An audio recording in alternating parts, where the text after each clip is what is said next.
The following edition of Connecticut Valley Views is made possible by Windsor Federal Savings, with offices in Windsor, Granby, and Bloomfield. Neighbors helping neighbors since 1936. Join me, Susan Regan, host of Connecticut Valley Views, the most widely watched interview program on Connecticut Public Access TV. Proof to the people is the byline, insight without bias, generating a 360 perspective. Our mission is to focus on topical subjects with thought-provoking interviews regarding municipal leadership, current affairs, educational and political topics, as well as key destination points in New England. Hello, I'm Susan Regan. Thank you for joining me today. My guest is Dan Haar. He is business and economics columnist at the Hartford Courant. It's a pleasure to be here with you, Dan. Nice to have you here. Let's talk a little bit about your career, which has basically been since you graduated in 1981 from Wesleyan. Has been with the Hartford Courant, is that right? This is my first job. 32 years. 32 I'm still years. in my first job. And you've covered what number of departments and things? All of them. I never was a sports writer. I would love to have been, and maybe still would love to be a sports writer, but then what I like to say is I wouldn't have that as a hobby. Yeah. So I haven't done that, and I've certainly done politics and business and town coverage. And you mentioned I started here as a photographer in 1981. That was a marvelous time to be a photographer because it was the total regeneration and rebirth of that industry, that part of the industry, as a result of both technology, talent, and money. Sure. We were bought by Times Mirror, the LA Times being the flagship of that chain, in 1980. And I arrived shortly afterwards, and they had more money than they knew what to do with. And timing was perfect for you. Timing was perfect. Well, that's right. And I was not at the talent level or experience level where I was going to get hired here as a photographer. The Courant was one of the great papers for photography in the nation. Year in and year out, we're at the top level of performance in photography. And the people we were hiring on staff then were nationally known and extraordinarily talented local photographers, of which I was neither. There was, however, a need to have, we had lots of assignments and we had lots of money. I know it's hard to imagine an era when newspapers had lots of money, but of course in the 80s and into the 90s, print media was the whole thing. We were literally printing money, and corporate ownership, for all of its ills, and there have been a lot of ills, did infuse enormous amounts of money in the 80s into the industry, both modernizing and expanding coverage, and I was in the wave of that. Yeah, and so the timing for you was perfect. Now, you graduated with a degree in government, correct? In government. Okay. At government and American studies, and so that qualified me to do, of course, nothing, and everything. And of course, later I'd become a political writer, Sure. and it would be very helpful to have studied. Sure. Well, now you were business editor from 2006 until 2012. Is Correct. That right? Right. All right. And we need to let people know you've won many national awards for commentary and photography. You talked about the photography. You were sort of an entry-level person, but you have won a number of awards in there.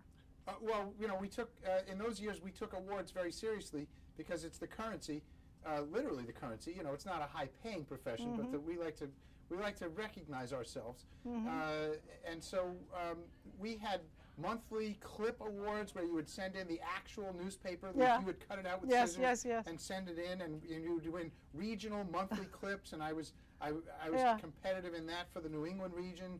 Occasionally you'd win a national award. We had annual Pictures of the Year competition. You'd occasionally like to win a little bit in that. That's very higher prestige.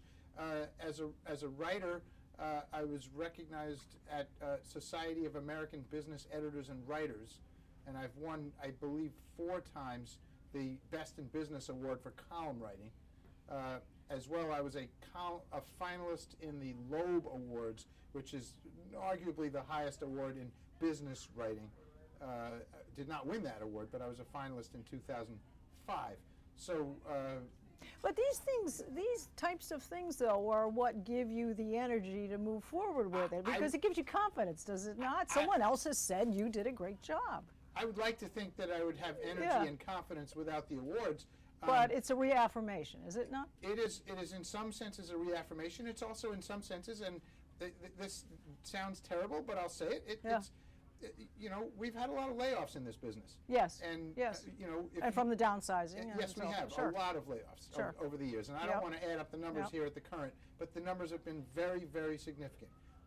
And winning awards is a good thing if you want to keep your job. And I'm not saying my job is threatened from day to day and from week to week, but over the long term, you know, we veterans. Well, you're as good as your last game. Well, that's right. And a veteran, I've been here for 30 years, but I'm only. It's a cliche in the movies, but you're only as good as your last picture, and you really are every single day. Not only do you have to perform at your best every day for your own job, but we have to remember, when I write about... This is a team effort, though, too. It's very much a team effort, but from a standpoint of the readers and the subjects, right? If I write about Governor Malloy, right? He doesn't care. He cares from a policy standpoint what we write, and that's fine. But it's not a big deal for him.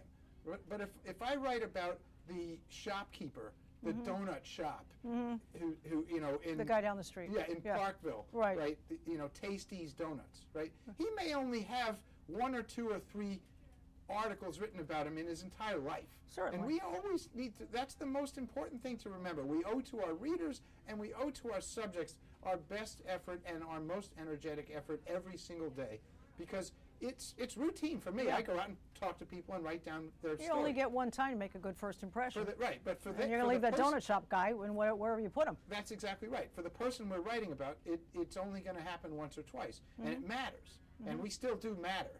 We're not the mass medium that we were when I started here in 1980, where we were it. So you're saying the paper has a soul, which is good. I think the paper has a soul. I think you're trying to do a good job with the people you write about. Right. It has a soul in several different ways. It has a soul internally, that is in our group dynamics here, and as you said, teamwork, and we do take that very seriously, because that's really the only thing that's different between traditional media and the fractured media of 10,000 people in their basements with servers is teamwork. Because it's not about print versus online. We're online, and we're in print. And somebody else is online who's a blogger. They could print it up and be in print, and that would be fine. They don't. But the difference is not online versus print. The difference is Metro staff in a traditional setting, overseeing, not overseeing in a management sense, but looking over the whole metro area and indeed the whole state in our case, versus the fractured media that's covering the Coca-Cola bottling industry and the environment, what's happening in Connecticut state parks. Right. We do all of that. Yes. And can that survive as an entity, that group, that metro staff? That's the question. And the way to do it is by maintaining that level of energy and enthusiasm every day. And that's the culture within the paper. The culture within the paper. Every day, every person. Okay, so good segue to my question then. How do you choose your topic, your slant? How do you determine that this is the right thing to be writing about now? Well, the topic or the slant? Well, all right, let's take one at a time. As a columnist, I have a slant, but that's different from the majority of those of us here at the Current, and for that matter, in journalism. Some people might take slant as being on one side of the aisle or the other. Well, that's right. So we don't want to ask you that angle. I mean, you know, let's talk about the financial part of this new business that's in town versus the type of people they're hiring. You know, where do you put the spotlight? Well, it's a combination of my own personal predilection, preferences, experience and knowledge, and job, and the needs of breaking news. And when we had 400 people at the peak of our employment in news in the Hartford Courant in 1994, a lot of the coverage was about the preference of the reporter, because you would have a narrower job.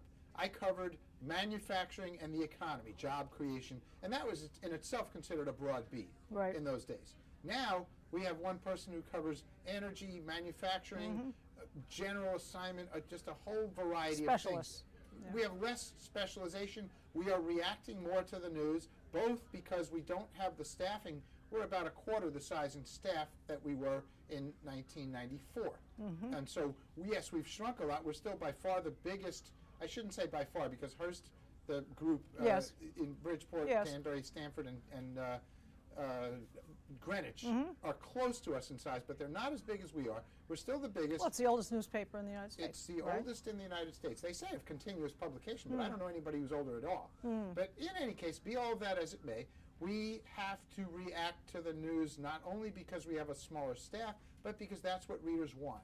In the age of instant on your device, here it is, what's in, what's happening now, we need to be much faster to respond to news.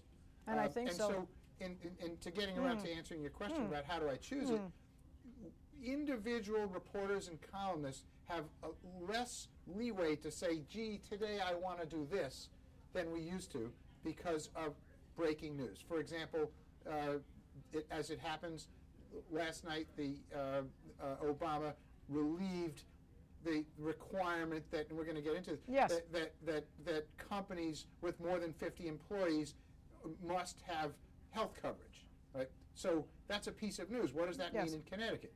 And we'll call the good people at Access Health CT, Connecticut, Kevin Cunahan, and say, what does that mean? Sure. And so that's a piece of reaction that we do, whereas in the past, maybe I, as a columnist, wouldn't have to do that. It's not that I say I don't like doing it, but it directs what we do more specifically. Now let's look at Newtown. Giant news event. Right. It breaks, it happens. December, tragic, 14th. Life stops. Life stops, 2012. And we're sitting here together as the tally of deaths goes up and we're hearing reports. We don't know whether to believe it. And all of us are thinking about how we cover this. And I, as economics columnist, naturally gravitate towards the industry. It wasn't that day that I gravitate toward the gun industry in Connecticut, but within a few days, it became clear right away that the gun industry in Connecticut is under siege. It becomes clear that we're going to have very significant gun control. The gun control that we ended up with was something that I wrote about on Monday following the Friday tragedy. And not terribly different from what we ended up with, because it wasn't hard to predict. Indeed, that and it wasn't that I'm a great seer, it's that Governor Malloy indicated what was going to happen almost from the very start and executed it. And so I, as a journalist covering industry and the economy, naturally gravitate to that and let other people cover the events themselves. Well, the economy is impacted. And I think also we have to say personally, because you've got a lot of NRA members here, both on the Democratic side, the Republican side. The voters are mostly Democratic in our state, it's a blue state. But isn't that part of the slant too? So the industry, the economy will be impacted if those companies decide to leave, or guns can't be sold anymore in certain stores, or the restrictions are so great people can't get a gun. But wasn't there sort of a response too? I mean, that people felt as though their rights had been interfered with too? Yes, I didn't. We have, as I said, to get to the question about how you choose what you do, and as well as talking about the content of the issue itself. We have people here, Matt Kaufman, who spent a lot of time interviewing the Second Amendment advocates, gun rights groups, and so forth. I didn't so much do that as I did write about the gun itself, which of course it was developed by Colt. It wasn't invented by Colt. In 1958, it was invented by Armalite, which is the AR. AR does not mean assault rifle. It means Armalite, the AR-15. Armalite sells the gun that it never made. It made, I think, 10 or 20 of these things. Sells it to... So it was a misnomer there. Well, that's right. Sells it to Colt in 1959. I could have my year wrong. But right around that era, Colt spends the next 4 or 5 years selling it to the military, gets it first at the Air Force, then at the Army as the M16. Colt never spends a lot of time and effort commercializing it as the consumer semi-automatic AR-15. Remember, the assault rifle is the military version. The thing that you and I buy in a store is not called an assault rifle by anyone except politicians in Hartford and in the White House who call it an assault rifle. It isn't one. In any case, that whole realm is what I focus on because that is Connecticut's industrial legacy, starting with Eli Whitney in 1798, who sold 10,000 muskets to the U.S. government, the first person ever to sell guns with interchangeable parts. That is the birth of the industry in Connecticut that gave rise to Pratt & Whitney jet engines, Sikorsky helicopters, and even the submarines down in Groton. We are a defense state. And in many we're a ways. defense state because Eli Whitney in 1798 developed interchangeable parts, which was greatly expanded by mass production by Samuel Colt 40 years later in Hartford. One of the first entrepreneurs. One of the first entrepreneurs. One of the first garage guys. Right, that's right. Yeah. So I'm focusing as a writer, as a columnist here at the Current. I'm focusing relatively narrower on that issue rather than what happened in Newtown, what's happening politically with, for example, mental health, and rather than rights, Second Amendment rights. I'm a little bit less concerned about that and a little bit more concerned about how it affects the economy, but you can overstate it. Yes. And I think Governor Malloy is correct in saying that those 3,000 jobs in the gun industry are not the make or break aspect of Connecticut's economy that he needs to worry about in his other hat as the chief economic official of Connecticut. Yeah, and I think, to bat the ball back to you, there were going to be those out there who will say, the gun guys left, the factory guys left, people can't get their guns as easily anymore, the situation is different. Will it stop the shootings? Will it stop a lot of people being killed? Will it stop these types of terrible issues that we have? Because people will revert back and say it was really the person was mentally unstable. As a matter of fact, one of the not newest, I don't know how long it's been on, but when you fill out a form and you go for your annual physical, there's a line there where you have to say, do you have an unsecured gun in your house? That's kind of an odd thing to be asking somebody when they've just come here to get their annual, is my blood pressure okay?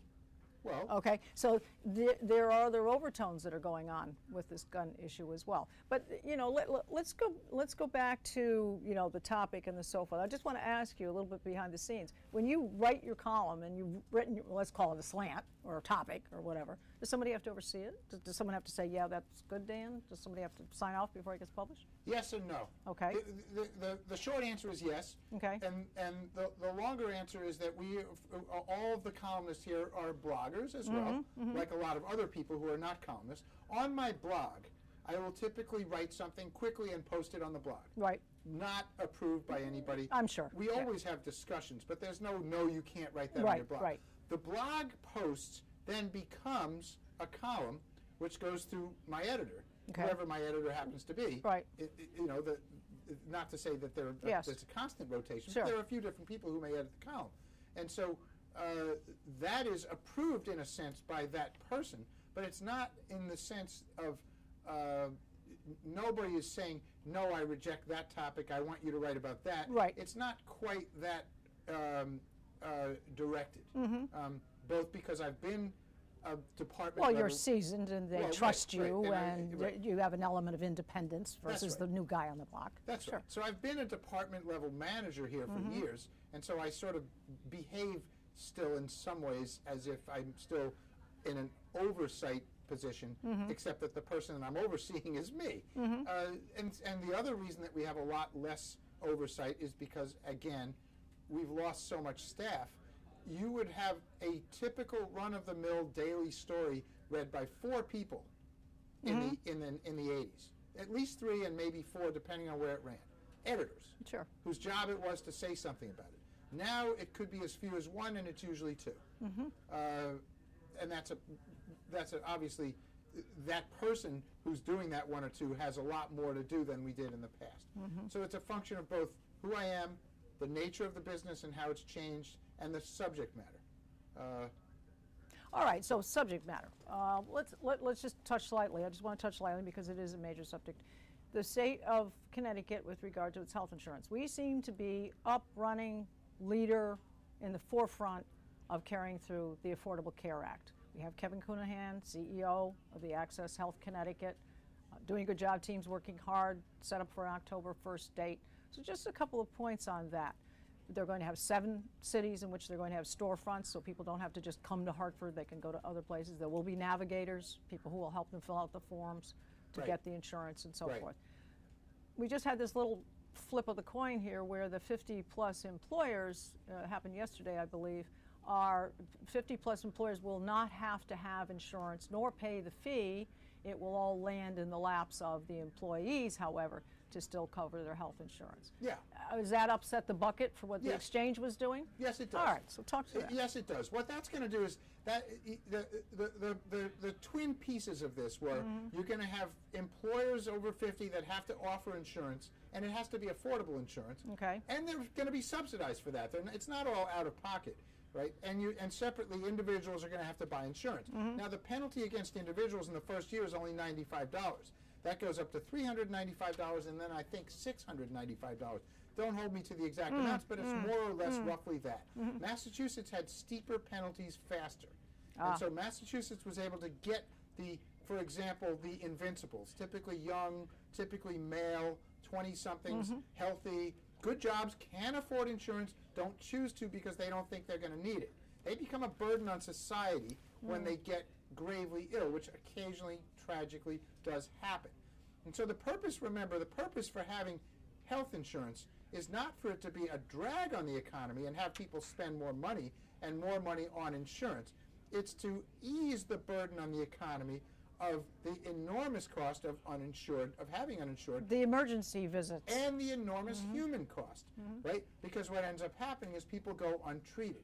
Now, if you Preventative care, right. theoretically. Now, if you listen carefully to what I just said, I contradicted myself. And that's the nature of this health insurance conundrum.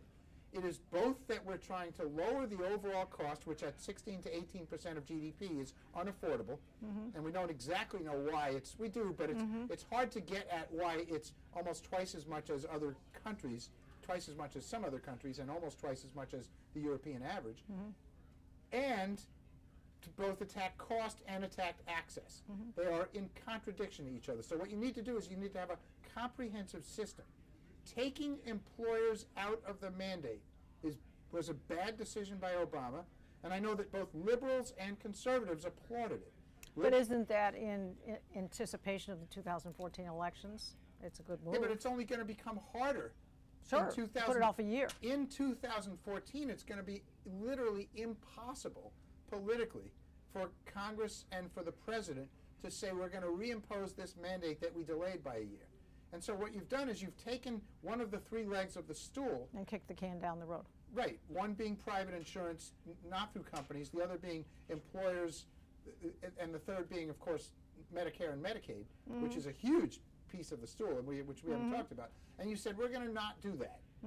And frankly, I think that'll never happen. And I think in the long run, delinking companies from health insurance is a good thing. But to take and knock out that leg of the stool before the rest of any of the delinking happens, I think is dumb, caving into political expediency, and frankly, caving into an extraordinarily small percentage of employers in this country. And so it's, when you think about it, the number of employers with 50 or more people who don't offer health insurance to their employees is tiny. Yeah. It's really tiny. All right, let's talk about another thing that's key. How are we doing as I wish I had 4 hours to talk to you because you've got a lot of good things to tell us, but how do you see us, Connecticut, overall? Malloy's been a good governor. Has he done the right things? Are we going in the right direction? How do we compare to everybody nationally? Well, you mean in economics? Yeah, in economics. Economics. The second year in a row where we have had a bad situation financially and economically. Well, as compared to the rest of the governor is like a lot of type A personalities. He's a man in a hurry, and we saw that, of course, with gun control. He knew exactly what he wanted to do, what he felt he needed to do, right. And he did it without an enormous amount of democracy getting in the way. I know you can say that there was a consensus in the House. Certainly it was one party. Sure. But even within that one party, there was not enormously a lot of discussion. I know we had the hearings. So he's a man in a hurry. He is spending an enormous amount of money on economic development and effort on economic development by borrowing money in significant amount to fill a budget gap. Are we running under the general accounting, acceptable accounting principles? Do you see that? Well, GAP was part. Yeah, we have modified GAP, and that was a piece of it. And I think that's a good move. It's a little surprising that the governor went ahead with that in a budget crisis year. because it's expensive. But I think it was a promise to do so, too. He promised to do it, and he did it, right? But I would say that we shouldn't give too much credit or too much blame to the governor of a state about the economy, because the Connecticut economy is primarily a function of the national economy, and secondarily, but in large part as well, a function of what industries are here, what industries are growing jobs, and only in a distant third is state policy. I know that you see the right-wing bloggers out there talking about, Danny Boy Malloy taxing us to death and all this stuff. That's really mostly a lot of we've nonsense. got the high energy costs, Well, high that's right. gasoline. That's mostly a lot of nonsense. The degree to which not only a governor, but a governor and a legislature combined control a state economy is about this. Right? Now, this matters. It does matter. It does in the long run, But sure. we're not going to out-Texas Texas. I was going to say, what did you think of the visit by the governor? Well, and we got Massachusetts.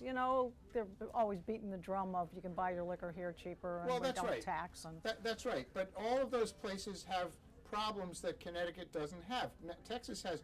I don't have the figures. I haven't looked at them lately, but I believe it's 22% uninsured, right? And Texas we're only 10% uninsured. That's right. We're at just below 10% uninsured. That's exactly right. The poverty rate in Texas, not only is the poverty rate higher, which you would expect because the cost of living is higher and therefore pay is higher, and of course national poverty rate is Is the poverty level lower, though, because you've got the immigrants coming into Texas? Yes, but look at this. My point is not that the Texas, and for that matter, the South Carolina, the Mississippi, the places that have high poverty, not only is the poverty level higher, the poverty level is rising during this great period of jobs growth that they are talking about. Now, let's look at 2008 to 2012, right? Or really 2011, because we don't have 2012 data yet. Connecticut has gone up by 1% in median family income. Well, Median that's a household bright income, note, yeah. right? The single most important measure of prosperity is median family income. Connecticut is up slightly even in the recovery during which we're not creating jobs. Now, this is not just the rich getting richer. We know about that. The hedge fund guys, Ray Dalio, making $4 billion 2 consecutive years, raises everybody's average, and we understand that. And by the way, God bless Ray Dalio for staying in Connecticut. You can only, a liberal columnist can only bash the rich so much. We want his taxes, and we want to raise his taxes, but God forbid he should leave, and that's why the governor gave $115 million to Bridgewater, which is Ray Dalio's hedge fund, to stay. That's the single most distasteful thing he did as governor, he has done as governor. And imagine if Bridgewater picks up and leaves. Connecticut faces overnight a $500 million hole per year. These are enormous engines of growth, not only for taxes, but for income and the spending of money throughout the state. Well, let me ask you. You've got Governor Malloy. I assume he's going to run again. Cafaro is not. Okay, he's out of the mix. You've got Foley, we assume. Right. All right. You see any other Republicans stepping up to the plate? Okay. McKinney represents the moderate Republican choice, who's obviously well known in policy circles, but less well known than Foley statewide because he hasn't run, and well, that's really why. Well, I'm just going to end on this light note. Okay, Erin Brady, she did win Miss USA, so we've got a few bright notes. So we think that's something for Connecticut. It's a triumph for not big hair. What do you call? You don't call them beauty contests anymore. You call them pageants, right? And obviously, she's a very. Some people have lots of names for them. Well, that's right. Yeah. Obviously, in addition to being attractive physically, she's a very accomplished young lady. Yes, I believe she is. And I think that's a good thing. And it's not. It's not something Connecticut expects. It's a crown. It's a crown on Connecticut. It's a good thing. It's not something we expect, but it's a good thing. Well, we need to be able to follow you a bit more. I'm sure people out there would like to do that. They follow you every day in the Current, but let's give your blog. Well, so my blog is called The Haar Report. Okay. And you can get at it very simply. You can try to navigate from current.com to find it by clicking on opinion and then blogs and then me. Or you can do the easy thing, which is current.com/Haar. Haar, and that'll take you to the blog. And from the blog, you can go to the right and see all the recent columns and some of the TV. I do the daily Fox News on Fox News, FoxCT. Right. That's not Fox News National. It's unaffiliated with that, Sure. but it's FoxCT. And so it's all there on the blog, current.com/Haar. Good. You're great to talk to. Thank What you. a pleasure. What a Been a pleasure. pleasure.